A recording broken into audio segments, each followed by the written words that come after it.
Hey everyone, welcome back to the channel. In this video, I'll show you how to change the name people see on your Spotify profile. Let's get started.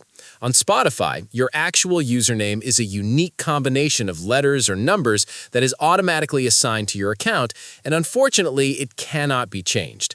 However, the good news is that Spotify allows you to change your display name, which is what others see when you share playlists, follow users, or interact on the platform. To change your display name, simply open the Spotify app and tap on your profile icon at the top left corner. From there, select View Profile, then tap on Edit Profile. Here, you can enter any display name you like. Once you're done, make sure to tap Save to apply the changes.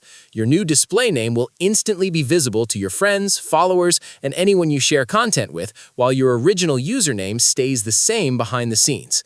So, even though Spotify doesn't allow you to change the actual username, updating your display name gives you full control over how you appear to others on Spotify.